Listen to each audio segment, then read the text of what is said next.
Meus irmãos, Pai seja convosco, a sua casa, sobre a sua família. Que bom que estamos reunidos mais uma vez para louvarmos a Deus, para aprendermos um pouco mais com a palavra do Senhor. Antes de mais nada, quero te pedir algo especial. Compartilhe essa mensagem com o máximo de pessoas que você puder. Faça a palavra de Deus chegar infinitamente aos corações perdidos que estão por aí necessitando do consolo do Espírito Santo, necessitando conhecer a Deus de verdade. Ao compartilhar a palavra, ao compartilhar essa bênção da palavra de Deus, você divide aquilo de bom que está chegando em sua vida. A palavra de Deus não foi feita para ser retida, ela foi feita para ser compartilhada. Amém, meus irmãos? Vamos para a palavra.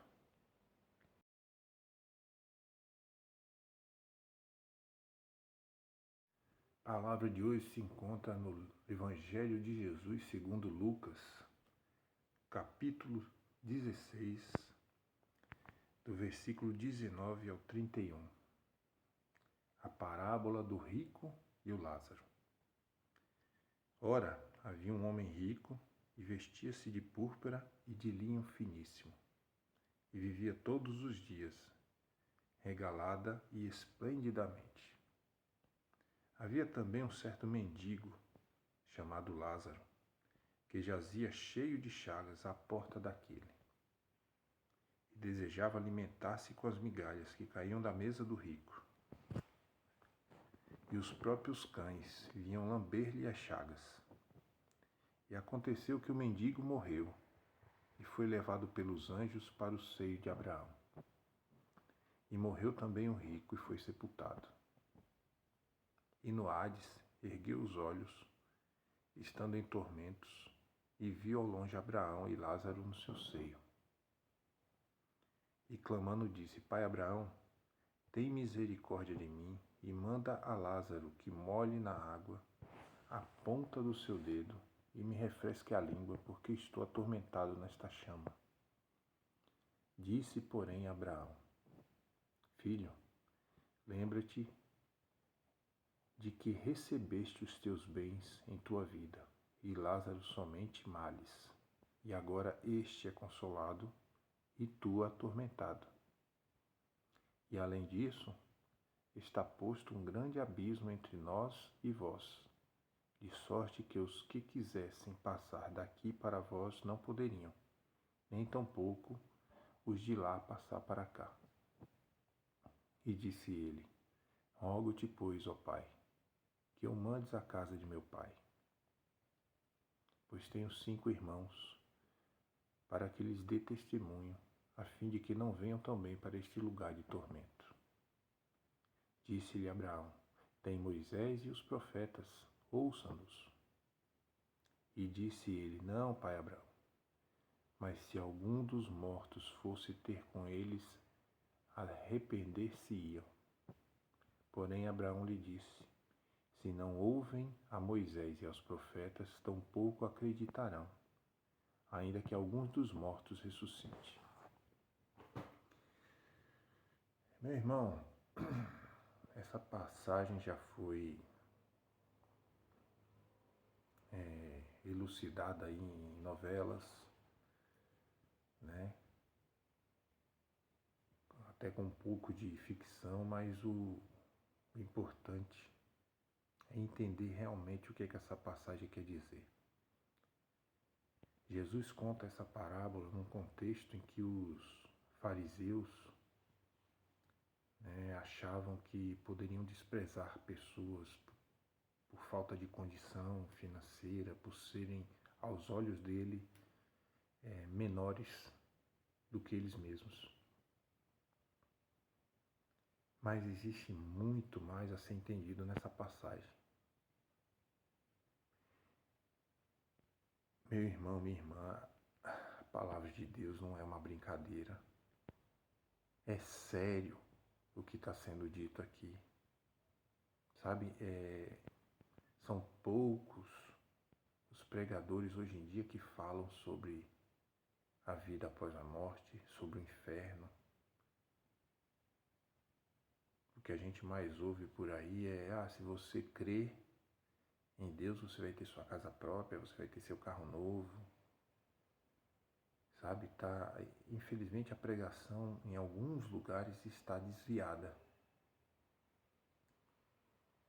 E na verdade, meu irmão, o inferno existe tanto quanto o céu.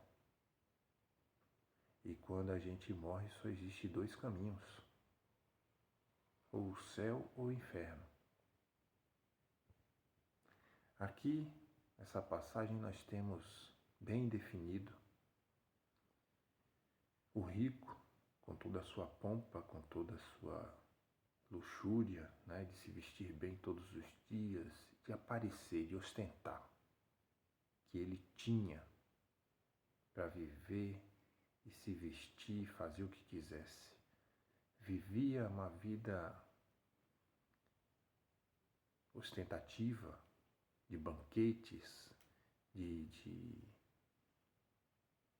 festas, reuniões vazias, luxúria. Isso fica bem caracterizado. E olhe que a parábola se chama O Rico e o Lázaro. Perceba que o rico não tem um nome atribuído a ele. Talvez Jesus quisesse, com isso, deixar bem claro que o rico significava todos aqueles fariseus que estavam ali, desdenhando do Senhor, debochando porque Deus se reunia com pecadores, com pessoas que eles repeliam, não davam valor. E Jesus só queria mostrar que para Deus todos têm valor. Em contraparte, o mendigo tem um nome e é lembrado até hoje: Lázaro. Alguém que teve uma vida difícil, que vivia às portas da pobreza, tinha chagas pelo corpo. Era aquele tipo de pessoa que hoje a gente passa e finge que não vê na calçada. Mas esse também é importante para Deus. Todos são importantes para Deus. E entenda uma outra coisa, meu irmão e minha irmã. A vida que nós vivemos agora, tudo que nós fazemos, pensamos, agimos agora, é a nossa, como que eu posso dizer, é o nosso depósito, a nossa poupança no céu.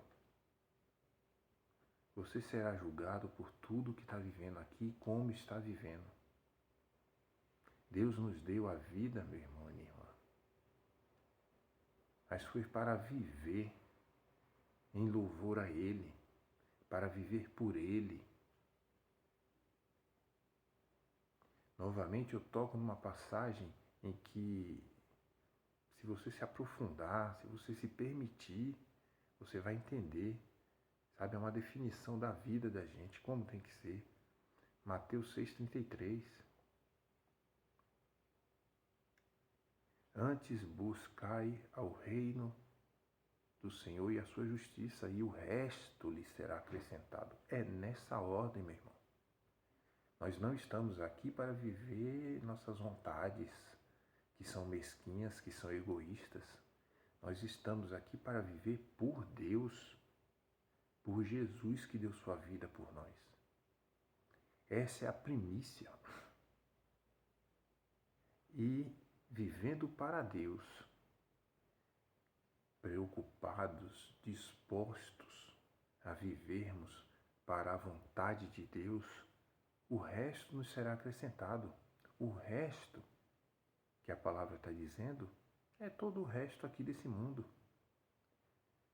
Nessa mesma passagem de Mateus 6, Jesus diz que um passarinho não tem celeiro,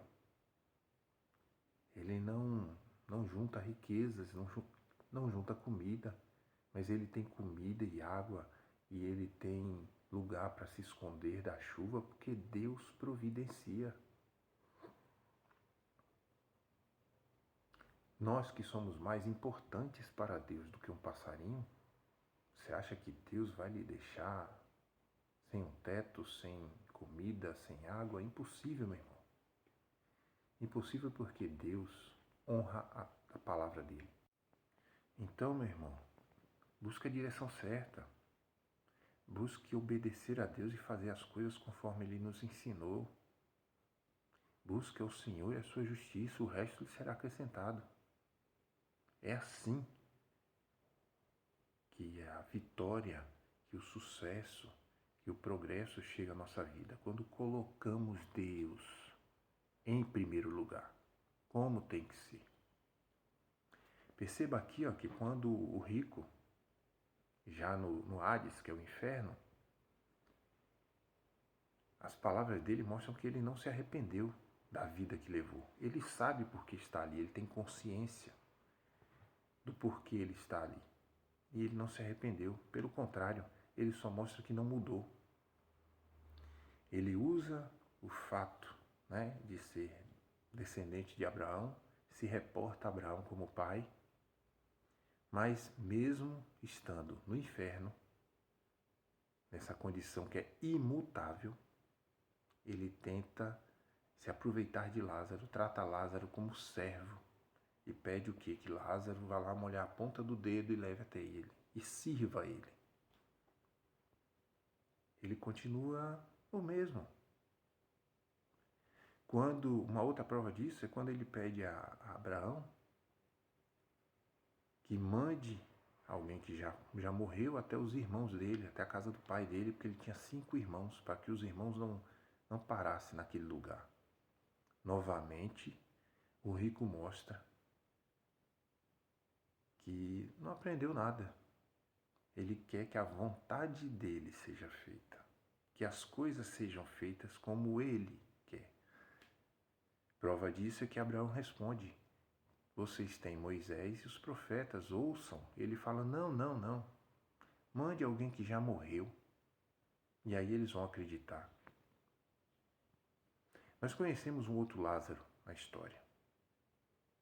E para contradizer isso que o rico falou, o Lázaro, que foi ressuscitado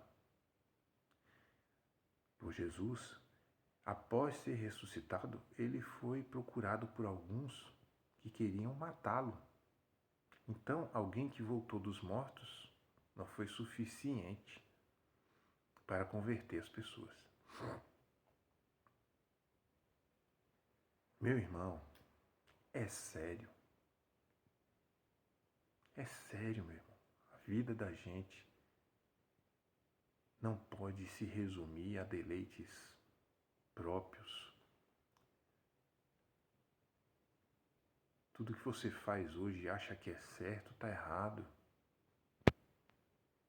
Viver o seu querer é errado, contradiz tudo que vem de Deus. Por gratidão, nós temos que viver para Ele, que nos deu e nos dá de tudo.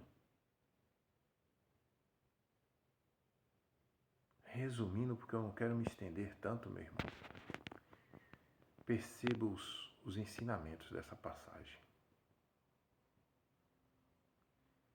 Céu e inferno existe e só existe esses 2 caminhos. E tudo que você faz agora é o que vai pesar para você, entre aspas, escolher onde será a sua morada eterna. É para sempre, meu irmão. Sabe, eu conheço gente que diz assim: não, ainda não estou pronto não, mas quando Deus me tocar, aí eu vou começar a segui-lo. Esse tempo não existe. Esse tempo de quando? Não, é agora. Porque no próximo minuto, o arzinho, o sopro da vida pode acabar para você. E aí já era. A sua vida, depois da morte, vai ter o peso do que você viveu aqui e como você viveu aqui. Então avia, meu irmão.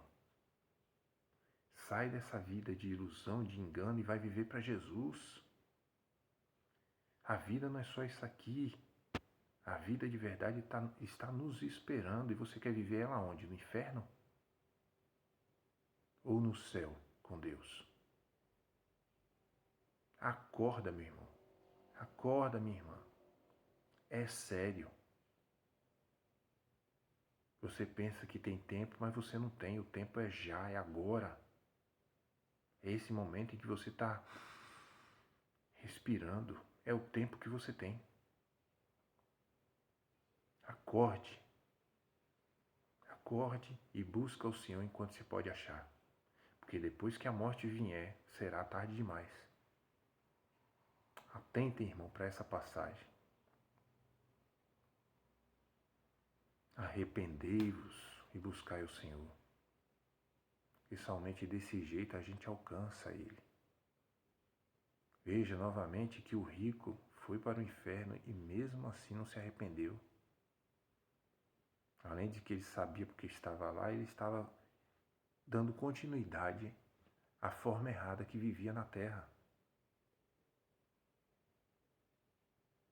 Abre o olho, meu irmão. A palavra de Deus é séria e ela fala de algo sério. Ela fala da sua continuidade. Se vai ser no céu, se vai ser no inferno. Meu irmão, depende de você. Depende de suas escolhas agora. Agora. Salvação Deus tem para todos, mas não são todos que a alcançarão. Depende de você, meu irmão. Depende do quanto você vai honrar a Deus aqui na terra. Depende do quanto você vai abrir mão de suas vontades mesquinhas, de suas vontades mundanas, do seu egoísmo e vai se render aos pés de Jesus para fazer a vontade dele através da sua vida. Acorda, irmão. A gente não tem tempo como pensa que tem. É agora, é já. Eu gostaria muito de encontrar todos vocês no céu. Amém? Essa é a mensagem de hoje. Peço encarecidamente que vocês reflitam em tudo isso. Reflitam nessa palavra. Não deixe para amanhã, porque o amanhã não existe para a gente. O que existe é somente o agora. Então usa o teu agora, o teu dia que começou agora, quando você acordou, usa para honrar aquele que te deu e te dá de tudo. E vai fazer a vontade dele. Sabe, a Bíblia, esse livro maravilhoso aqui, ó, tá cheio de mandamentos do Senhor de como viver do jeito certo, do jeito que Ele aprova. Então vai ler a Bíblia, meu irmão. Vai ler a Bíblia, vai se fazer conhecedor da vontade de Deus. E vai fazer o que Ele deixou para a gente fazer. Amém? Um grande abraço. Luz do Espírito Santo para você refletir sobre essa passagem. Para você se dar conta do quanto tudo isso é sério. Amém? Um grande abraço a todos.